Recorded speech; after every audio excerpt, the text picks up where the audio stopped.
آواز پہنچانے کے لیے. اس زمانے میں تو مائک نہیں تھا, تو سبحان اللہ مسجد نبوی میں جتنے لوگ ہوتے تھے سب کو ویسے ہی آواز سنائی دیتی تھی جیسے قریب والے کو سنائی دیتی تھی. اچھا صرف مسجد نبوی میں نہیں, چلیں آپ ہو سکتا ہے کہیں کہ السلام علیکم ورحمۃ اللہ وبرکاتہ. دوستو, بیان اور دین کی اہم باتوں کے سننے کے متعلق بہت ہی پیارا بیان ہے مولانا عبدالحبیب عطاری صاحب کا.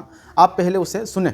فرماتا ہے بسم اللہ الرحمن الرحیم الذین یستمعون القول فیتبعون احسنہ اولئک الذین ہداہم اللہ واولئک ہم اولو الالباب. اب اس کا پہلے ترجمہ سنیں گے اور پھر اس کے بارے میں کچھ جانیں گے. آسان ترجمہ قرآن کنز العرفان. جو کان لگا کر بات سنتے ہیں پھر اس کی بہتر بات کی پیروی کرتے ہیں, یہ ہیں جنہیں اللہ نے ہدایت دی اور یہی عقل مند ہیں.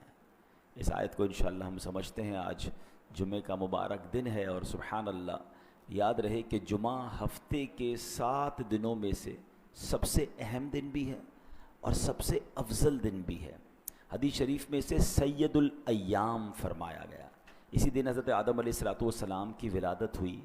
جمعے کا دن تھا جب آپ جنت سے زمین پر تشریف لائے. جمعے میں ایک ایسی گھڑی ہے کہ اس میں دعا کی جائے گی, وہ قبول ہوگی جب تک حرام کا سوال نہ کرے. اسی دن قیامت قائم ہوگی. اسی دن فرعون غرق ہوا اور بنی اسرائیل کو اس سرکش سے نجات ملی. اسی دن حضرت یونس علیہ السلام کو مچھلی کے پیٹ سے رہائی عطا ہوئی اور اسی دن حضرت یوسف علیہ السلام کو قید خانے سے نجات ملی. اب غور کریں کہ کتنے امپورٹنٹ واقعات جو ہیں وہ قرآن پاک میں موجود ہیں اور وہ جمعہ کے دن ہوئے ہیں. اس لیے جمعہ المبارک خاص الخاص دن ہے. اسے مسکینوں کا حج قرار دیا گیا ہے. اچھا پھر ہم جمعے کو نماز کے لیے آتے ہیں تو اس میں ہمیں خطبہ سننے کو موقع ملتا ہے. اب خطبہ جو ہے نارملی کچھ لوگ تو چپ چاپ ہی سن لیتے ہیں, پتہ ہی نہیں ہوتا عربی میں امام صاحب نے کیا بیان کیا ہے. حالانکہ اس کے اندر بہت سارے میسیجز ہوتے ہیں, بہت ساری ہدایت کی باتیں ہوتی ہیں. اور سبحان اللہ, اللہ کرے کہ ہم اس خطبے کو سمجھ لیں تو ہر بار اپنے علم دین کو انہینس بھی کریں, بڑھائیں بھی, نصیحت کی باتیں بھی دل پر اثر کرنا شروع ہو جائیں اور اللہ کرے کہ ہم عمل کرنے والے بھی بن جائیں. اب جو میں نے آیت قرآنی تلاوت کی ہے ایکچولی یہ خطبے اور بیان اور دین کی اہم باتوں کو سننے سے متعلق ہے. آج جو ہم نے آیت چوز کی ہے دوبارہ سنیے گا, الذین یستمعون القول, یعنی جو کان لگا کر بات سنتے ہیں. ایک ہوتا ہے سننا, اس کے لیے عربی میں لفظ سمعن استعمال ہوتا ہے. ایک ہوتا ہے خوب توجہ کے ساتھ بغور سننا. ایک نارمل سننا ہے نا, اس کے لیے تو سمعن سماع ہم کہتے ہیں. لیکن اگر غور سے سننے کی بات کی جائے تو اسے اردو میں ہمتن گوش ہونا, یعنی ہر طرف سے دھیان ہٹا کر پوری توجہ سے سننا کہتے ہیں. اسے عربی میں استماع کہا جاتا ہے. نارمل سننا سماعت جس کو ہم کہتے ہیں, اور استماع کہا جاتا ہے بہت غور سے فوکس ہو کر سننا. اب قرآن میں کیا ذکر ہوا, الذین یستمعون القول, یعنی جو کان لگا کر بات سنتے ہیں. اللہ رسول کا ذکر ہو, جب نصیحت کی بات ہو تو وہ کان لگا کر سنتے ہیں. اب آگے کیا فرمایا, فیتبعون احسنہ, جو لوگ یہ کرتے ہیں بزرگوں کی باتیں, علماء کرام کے ارشادات, قرآنی آیات, احادیث غور سے سنتے ہیں, فرمایا پھر اس کی بہتر بات کی پیروی کرتے ہیں. یعنی سن کر صرف انسنی نہیں کر دیتے, ادھر سے سنا ادھر سے نکال دیا, سنا فالو کرنا شروع کر دیا. پھر آگے قرآن کیا کہتا ہے, اولئک الذین ہداہم اللہ واولئک ہم اولو الالباب, یہ ہیں جنہیں اللہ نے ہدایت دی ہے اور یہی عقل مند ہیں.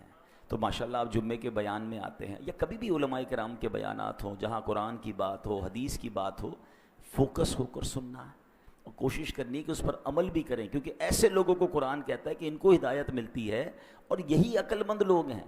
تو اب جو کفار ہوتے تھے نا, وہ کیا کرتے تھے, وہ بھی اللہ رسول کی جب باتیں ہوتی تھیں تو آتے تھے, منافقین ہوتے تھے بعض, وہ انسنی کرتے تھے, اس کو مذاق میں اڑاتے تھے, اس کو فوکس نہیں کرتے تھے. قرآن کہتا ہے ما یأتیہم من ذکر من ربہم محدث الا استمعوہ وہم یلعبون, جب ان کے پاس ان کے رب کی طرف سے کوئی نصیحت آتی ہے تو اسے کھیلتے ہوئے سنتے ہیں. اب آج بھی کیا ہوتا ہے, بیان ہو رہا ہے, لوگ موبائل میں لگے ہوئے ہیں, ابھی ہماری مسجد میں تو چلیں قالین کے اوپر یہ بچھا دی گئی ہے چاندنی وغیرہ، ورنہ کچھ لوگ قالین سے کھیلتے رہیں گے، چٹائیاں مسجد میں ہو تو چٹائیوں کے دھاگے نکالتے رہیں گے، یعنی اللہ رسول کی بات سننے آئے اور ٹائم اپنا یا تو گفتگو کرتے رہیں گے، تو یہ بالکل درست نہیں ہے، اور یہ کفار کی اور منافقین کی نشانی قرآن میں بیان ہوئی ہے۔ تو اللہ کرے کہ ہم ایمان والوں کا جو وصف ہے اس کو اپنائیں کہ جب بھی اللہ رسول کی بات ہو، قرآن و حدیث کی بات ہو تو فوکس ہو کر سنیں۔ اچھا، اب صحابہ کرام علیہ رضوان نبی پاک علیہ السلام کا خطبہ، نبی پاک کا بیان کیسے سنتے تھے کہ روایت میں ہے کہ اذا تکلم اطرق جلساؤہ کانما علی رؤوسہم الطیر، یعنی جب سرکار دو عالم صلی اللہ تعالیٰ علیہ وسلم کلام فرماتے تو صحابہ کرام گردنیں جھکا کر خاموش بیٹھ جاتے، حالت یہ ہوتی گویا ان کے سروں پر پرندے بیٹھے ہوئے ہیں۔ اب آپ سمجھتے پرندہ ذرا سی حرکت سے اڑ جاتا ہے، آپ اپنے ہاتھ پہ بھی کبھی ابل تو بیٹھتا نہیں، بیٹھ جائے تو ذرا سا ہاتھ لے گا وہ اڑ جائے گا، ذرا سی آہٹ ہوگی تو اڑ جائے گا۔ یعنی صحابہ سرکار دو عالم علیہ السلام جب بیان فرماتے تو وہ اتنی توجہ کے ساتھ اتنا فوکس ہو کر بیٹھتے تھے کہ اگر پرندہ بھی سر پر بیٹھ جائے تو وہ بھی اڑے نہ، اس کو بھی لگے کہ کوئی آبجیکٹ ایسا ہے جو ہلنے والا نہیں ہے۔ تو یہ انداز تھا نبی پاک علیہ السلام کا، صحابہ کس طرح خطبہ سنتے تھے، سبحان اللہ، اور پیارے آقا کی بات پر عمل کیسے کرتے تھے۔ ایک بار نبی پاک علیہ السلام خطبہ ارشاد فرما رہے تھے اور آپ نے فرمایا اجلسو، بیٹھ جاؤ۔ اللہ کریم نے نبی پاک کی آواز کو ایک اور کمال یہ عطا فرمایا تھا، یہ بھی معجزہ ہے صلی اللہ تعالیٰ علیہ وسلم، کہ آج مجھے پیچھے مسجد میں بیان اگر کوئی سن رہا ہے یا اوپر والی منزل میں سننا چاہتے ہیں تو مائک لگانے کی ضرورت پڑتی ہے نا پیچھے آواز پہنچانے کے لیے، اس زمانے میں تو مائک نہیں تھا۔ تو سبحان اللہ، مسجد نبوی میں جتنے لوگ ہوتے تھے سب کو ویسے ہی آواز سنائی دیتی تھی جیسے قریب والے کو سنائی دیتی تھی۔ اچھا، صرف مسجد نبوی میں نہیں، چلیں آپ ہو سکتا ہے کہیں کہ جناب اس زمانے میں تو چند لوگ ہوتے تھے، حجۃ الوداع کے موقع پر، جب حجۃ الوداع کے موقع پر عرفات کے میدان میں 1,24,000 صحابہ موجود تھے، تب بھی نبی پاک نے جو خطبہ دیا سب کو پراپر اور یکساں آواز پہنچ رہی تھی۔ تو یہ سماعت کلام مصطفیٰ صلی اللہ تعالیٰ علیہ وسلم کا یہ معجزہ۔ تو ایک بار نبی پاک نے خطبے میں فرمایا اجلسو، بیٹھ جاؤ، تو حضرت عبداللہ ابن مسعود جو ابھی مسجد میں داخل ہی ہوئے تھے، جیسے ہی نبی پاک کا جملہ سنا وہیں بیٹھ گئے، سبحان اللہ، یعنی فوراً سنتے بھی تھے اور اس پر عمل بھی کرتے تھے۔ ہم میں سے بہت سارے ایسے لوگ یہاں ہیں جو شاید ہر جمعے آتے ہیں اور ہر جمعے ہی بیان سنتے ہیں، ماشاءاللہ ہماری مسجد میں تو ایک اچھا ماحول ہے کہ توجہ سے سنتے ہیں، اچھی بات ہے، کوشش بھی کیا کریں کہ توجہ سے سنا کریں، لیکن اس پر کچھ نہ کچھ عمل بھی شروع کر دیں۔ تو انشاءاللہ یہ جو قرآن کی آیت میں انعام اعلان ہوا ہے نا، کہ وہ لوگ سنتے بھی ہیں کان لگا کر، عمل بھی کرتے ہیں، اور یہی وہ لوگ ہیں جو ہدایت والے ہیں اور عقل مند ہیں۔ تو اللہ کرے کہ ہم ان لوگوں میں شامل ہو جائیں۔ اچھا، اب ہم جمعے کے خطبے کو اسپیشلی تھوڑا سا ڈسکس کرتے ہیں۔ ایک بڑی پیاری حدیث ہے، حضرت ابو ہریرہ رضی اللہ تعالیٰ عنہ اس کے راوی ہیں، سرکار دو عالم علیہ السلام نے فرمایا اذا کان یوم الجمعۃ فاغتسل الرجل، فرمایا جب جمعے کا دن ہو تو بندہ غسل کرے، وغسل رأسہ، اپنے سر کو دھوئے، پھر فرمایا ثم تطیب من اطیب طیبہ، پھر بہترین خوشبو لگائے، یعنی جو اس کے پاس خوشبو ہے اس میں سے بہترین خوشبو لگائے، پھر فرمایا وَلَبِسَ مِن صَالِحِ ثِيَابِهِ، اور پھر فرمایا اچھے کپڑے پہنے، ثم خرج الى الصلاۃ، پھر نماز جمعہ کے لیے وہ نکلے گھر سے، حاضر ہو جائے، سبحان اللہ، اور پھر فرمایا وَلَمْ يُفَرِّقْ بَيْنَ اثْنَيْنِ، دو بندوں کے درمیان، وہ دو بندوں کے درمیان سے نہ گزرے۔ اب اس میں بھی ایک چیز کیا ہوتی ہے کہ بعض اوقات نمازی بیٹھے ہوتے ہیں، لوگ گزر کر بیچ سے کاندھے ٹاپ کر آ رہے ہوتے ہیں، یہ نہ کیا کریں، کیونکہ آپ بہت سارے لوگوں کو ڈسٹرب کر رہے ہوتے ہیں، اور حدیث میں بھی یہ ذکر آیا کہ دو بندوں کے درمیان سے نہ گزرے، جدھر جگہ ملتی ہے بیٹھ جائے، وہ الگ بات ہے، جب نماز کا وقت شروع ہوگا تو صفیں درست ہو جائیں گی، لیکن بعض لوگ سب کو اوپر سے کاندھے پھلانگتے ہوئے آ رہے ہوتے ہیں، جتنوں کو کاندھا آپ پھلانگیں گے ان کا بیان سننا ڈسٹرب ہو جائے گا۔ اور جب شریعت کی بات ہو رہی ہوتی ہے نا، اس میں ایک احتیاط اس لیے کرنی ہوتی ہے کہ کبھی جائز کو وہ ناجائز نہ سمجھ جائے، حلال کو وہ حرام نہ سمجھ جائے، کیونکہ آپ نے اس کے کاندھے سے جب آپ نے اوپر سے آنا ہے تو اس سے ڈسٹرب ہونا ہے اور وہ بیان کو مس کر جائے گا۔ تو حدیث میں کیا فرمایا، دو بندوں کے درمیان سے نہ گزرے، اور پھر فرمایا امام کا کلام پوری توجہ کے ساتھ سنے، اس کے جمعے سے جمعے تک کے گناہ بخش دیے جاتے ہیں. اس میں 3 دن کا مزید اضافہ ہے. غفر لہ من الجمعۃ الی الجمعہ وزیادۃ 3 ایام، یعنی گویا تقریباً 10 دن کے گناہ معاف ہو جاتے ہیں اگر بندہ یہ عمل کر لے. میں پھر ریپیٹ کر دیتا ہوں، کرنا کیا ہے؟ جمعے کے دن غسل کرنا ہے، بہترین خوشبو لگائیں، اچھے کپڑے پہنیں، پوری توجہ کے ساتھ نماز جمعہ کے لیے جب آئیں تو کسی دو بندوں کے درمیان سے نہ گزریں. پھر فرمایا پوری توجہ کے ساتھ امام کا بیان خطبہ سنیں، اور پھر کیا ہوگا انشاءاللہ تقریباً 10 دن کے گناہ جو ہے وہ معاف کر دیے جائیں گے. تو یہ جمعہ کا دن بڑا کمال کا دن ہے. اور آپ دیکھیں حدیثوں میں بار بار خطبے کو غور سے سننے کا حکم ہے، بیان کو غور سے سننے کا حکم ہے. اللہ رسول کی جو بات ہو رہی ہے، قرآن و حدیث کی جو بات ہو رہی ہے، اس کو غور سے سننے کا حکم ہے. اب جو ہے انشاءاللہ میں جو خطبہ جمعہ ہے، کیونکہ میں یہ چاہتا ہوں کہ آج ہم کم از کم کچھ خطبہ جمعہ کو سمجھ لیں، تاکہ آئندہ جب خطبہ جمعہ ہمارے سامنے پڑھا جائے تو کچھ باتیں ہمیں یاد آ جائیں اور ہم اس کو بہت اچھے انداز سے سمجھیں بھی، اور اللہ کرے ہمارے دلوں پر اثر بھی ہو جائے. اب عموماً جو امام صاحبان ہوتے ہیں جو جمعے کا خطبہ دیتے ہیں، وہ خطبات رضویہ سے دیتے ہیں. اور خطبات رضویہ کے جو 5 بنیادی مضامین ہیں، 5 سبجیکٹ بیان ہوتے ہیں. جب بھی عربی خطبہ ہوتا ہے نا، نارملی اس میں 5 سبجیکٹ ہوتے ہیں. پہلا سبجیکٹ کیا ہے؟ اللہ پاک کی حمد و ثنا اور پیارے آقا علیہ الصلوۃ والسلام پر درود پاک پڑھا جاتا ہے. دوسرا سبجیکٹ یہ ہے تقویٰ اور محبت رسول کی نصیحت کی جاتی ہے. تیسرا مکافات عمل، یعنی جیسا کرو گے ویسی بھرو گے، اس کا بیان کیا جاتا ہے. چوتھے نمبر پر خلفائے راشدین، صحابہ، اہل بیت کا ذکر خیر ہوتا ہے، ان کے لیے رحمت کی دعائیں ہوتی ہیں. اور 5واں ایک بڑی نصیحت بھری آیت کریمہ بھی ہمیں سنائی جاتی ہے.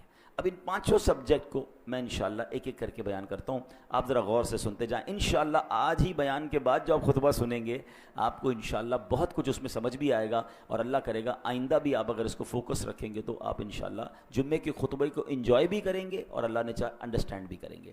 ابتدا کیسے ہوتی ہے جمعے کی خطبے کی؟ الحمدللہ الذی فضل سیدنا و مولانا محمدا صلی اللہ تعالی علیہ وسلم علی العالمین جمیعا. یہ سنتے ہیں نا؟ ترجمہ کیا ہے؟ سب خوبیاں اللہ کو جس نے ہمارے سردار اور ہمارے مالک و مولا سرکار دو عالم علیہ الصلوۃ والسلام کو تمام جہانوں پر فضیلت بخشی ہے. یعنی اللہ اور رسول کی اللہ کی حمد ہو رہی ہے، نبی پاک پر گویا درود بھیجا جا رہا ہے. اب اس کا کتنا پیارا انداز ہے کہ اللہ پاک کی حمد و ثنا بیان کی گئی ہے. یہ اعلیٰ حضرت امام اہل سنت کا نرالہ اسلوب ہے جو آپ نے قرآن کریم سے سیکھا ہے. قرآن کریم میں اللہ پاک نے اپنا تعارف کیسے کروایا؟ فرمایا هو الذی ارسل رسولہ، وہی ہے جس نے اپنے رسول کو بھیجا. سبحان اللہ. تعارف کس کا کروانا ہے؟ اللہ پاک کا. فرمایا گیا اللہ وہ ہے جس نے رسول ذیشان، رسول اکرم نبی محتشم صلی اللہ تعالیٰ علیہ وسلم کو رحمت کل جہاں بنا کر بھیجا.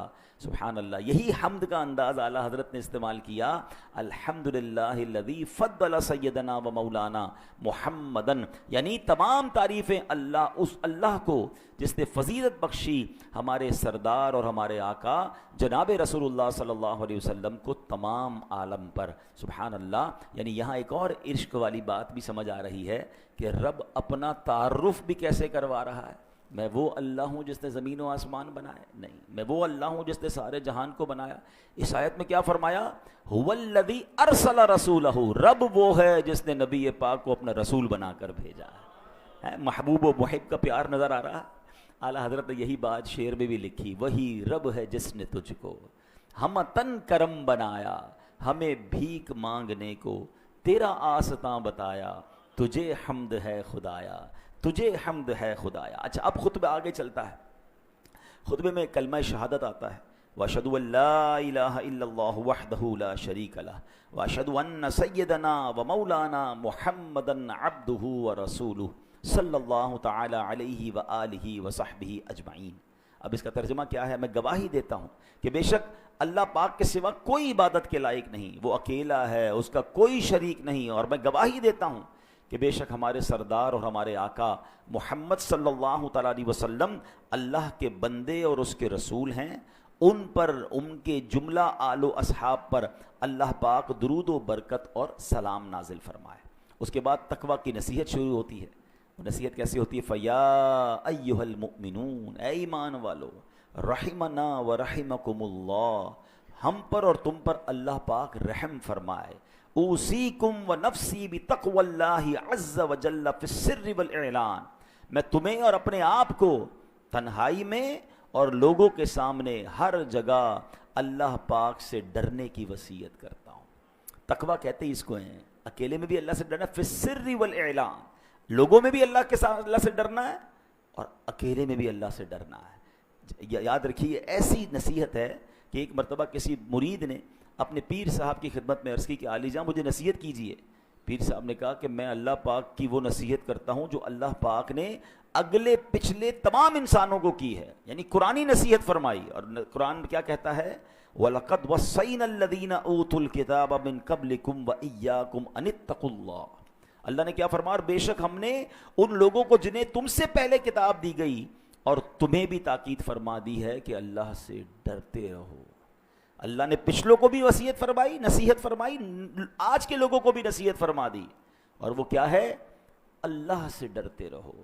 تو پتہ یہ چلا کہ اللہ کریم خود فرما رہا ہے, بے شک مہربان ہے, رحم والا ہے, اپنے بندوں کو تقویٰ کی نصیحت فرما رہا ہے کہ اے بندو اللہ سے ڈرتے رہو. اچھا مومنین کو تو الگ سے سمجھایا ہے نا قرآن میں, یا ایھا الذین آمنوا اتقوا اللہ حق تقاتہ, اے ایمان والو اللہ سے ڈرو جیسا ڈرنے کا حق ہے.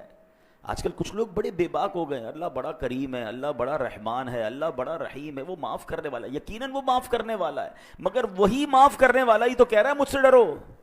یہ ڈر کیوں نکالا جا رہا ہے؟ اللہ سے ڈرنے کا مطلب یہ ہے کہ بندہ اللہ کی نافرمانی نہ کرے.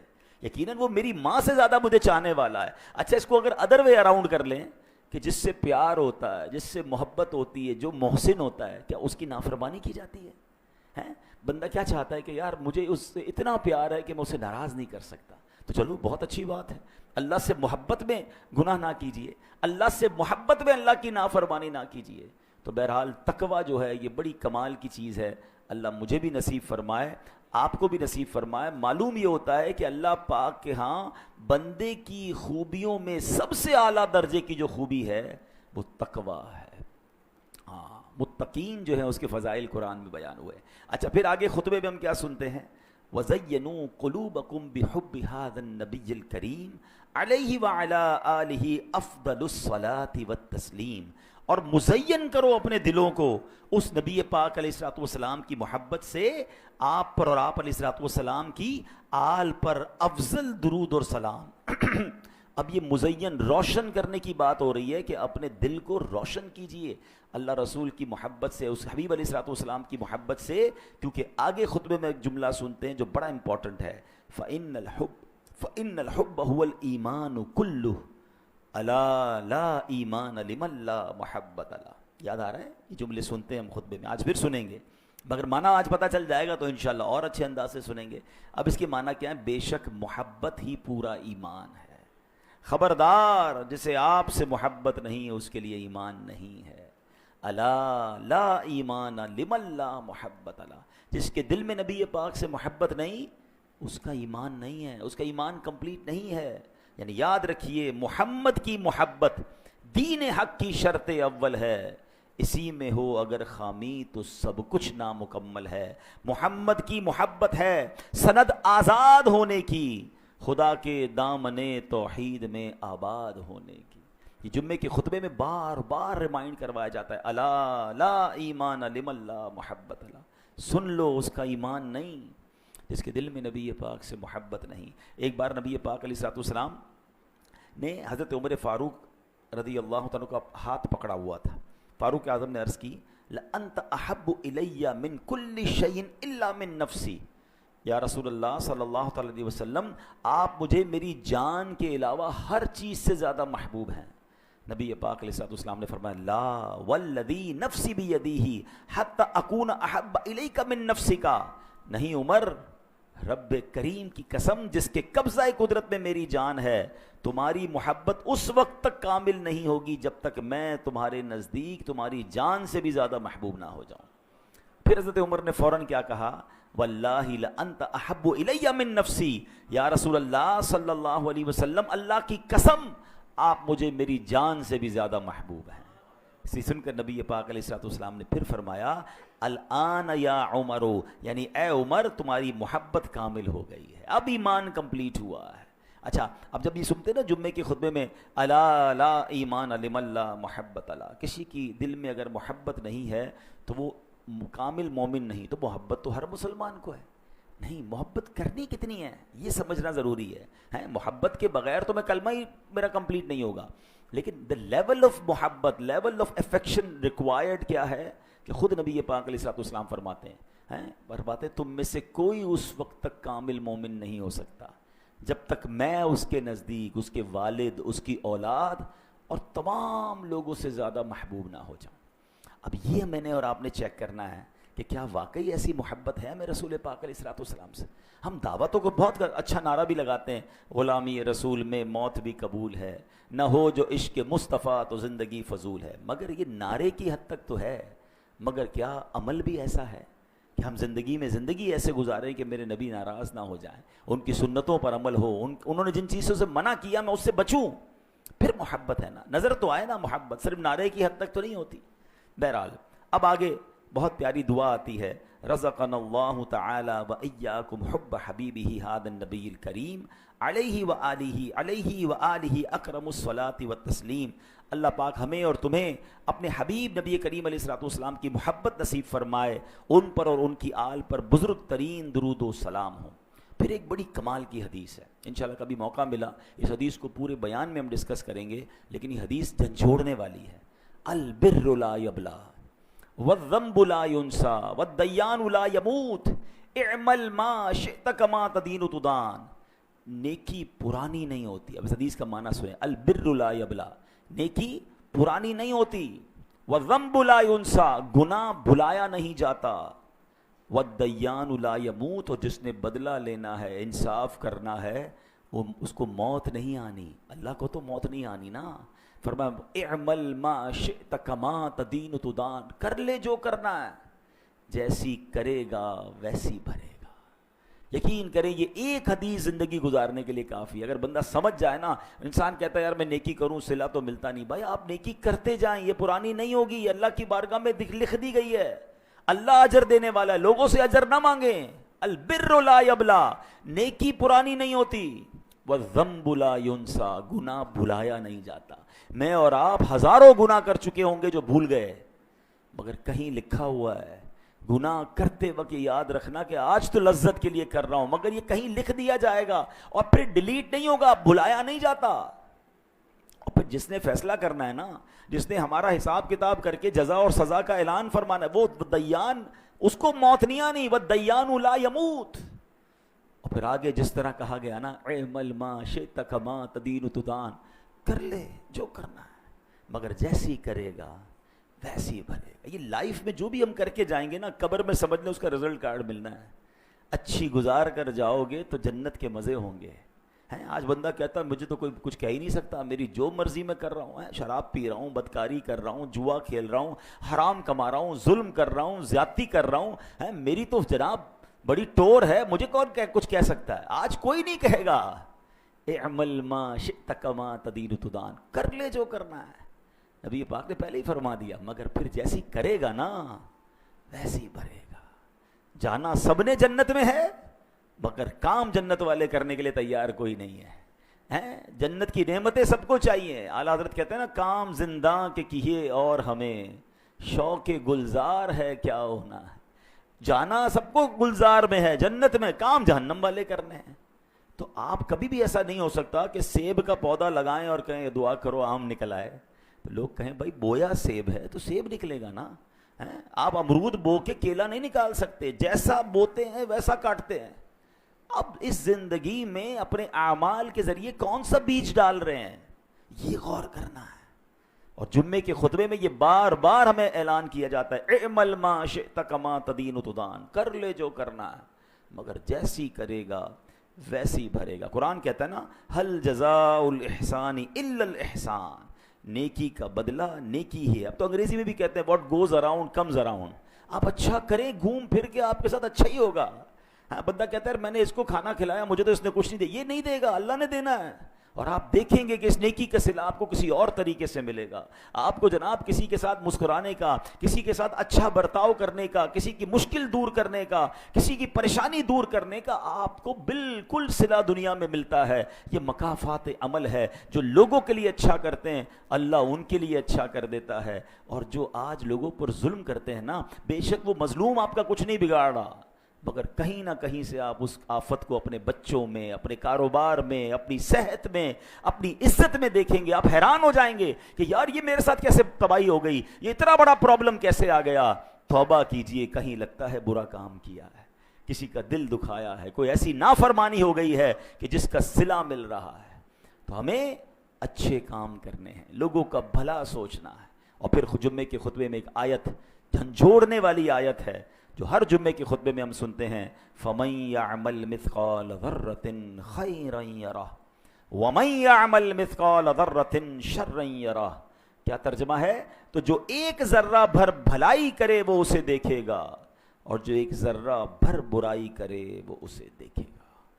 ہم نہیں سوچتے کہ یار چھوٹا سا ہی تو گناہ ہے نا، کون دیکھ رہا ہے، چلو کر لو یار، آج کر لو کل سے نہیں کروں گا. یہ ذرہ بھر برائی بھی اٹکا سکتی ہے. قرآن کہتا ہے اس کو دیکھو گے. اور چھوٹی چھوٹی نیکیاں سمجھ کے لوگ چھوڑ دیتے ہیں. یار 2 رکعت نفل چھوڑ دیا تو کیا ہو گیا، ایک تسبیح پڑھ لی تو کیا ہو گیا ہے، کسی کو جناب ایک پانی کا گلاس پلا دیا تو کیا ہو گیا، مسکرایا نہیں تو کیا. یہ چھوٹی ذرہ کہہ رہا ہے قرآن، وَمَن يَعْمَلْ مِثْقَالَ ذَرَّةٍ خَيْرًا يَرَهُ. چھوٹا ذرہ بھی اچھائی کا کرے گا وہ بھی قیامت کے دن دیکھے گا. تو اللہ کرے یہ بات سمجھ آ جائے کہ زندگی گناہوں میں نہیں، نیکیوں میں. چھوٹی چھوٹی نیکیاں بھی کرتے چلے جائیں، یہ جمع ہو رہی ہیں، یہ اکاؤنٹ میں پلس ہو رہی ہیں، اور انشاءاللہ قیامت کے دن اس کا اجر دیکھیں گے.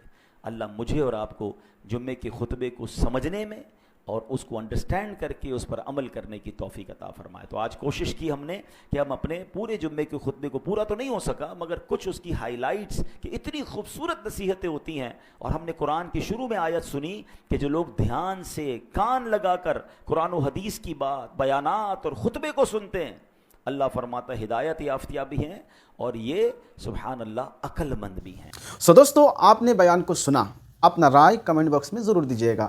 اور ہاں دوستو، اس ویڈیو کو جہاں تک ہو سکے اپنے دوست اور احباب تک ضرور شیئر کیجیے گا. اور جب بھی دین کی باتیں سننے کا موقع ملے، آپ دین کی باتوں کو غور سے سنا کریں. دین کی باتیں سنتے وقت ادھر ادھر دھیان نہ لگایا کریں. سو اسے شیئر کریں. ویڈیو اگر پسند آئی تو لائک بھی کریں. ملتے ہیں کسی اور ویڈیو میں، تب تک اپنا خیال رکھیں. خدا حافظ. السلام علیکم ورحمۃ اللہ.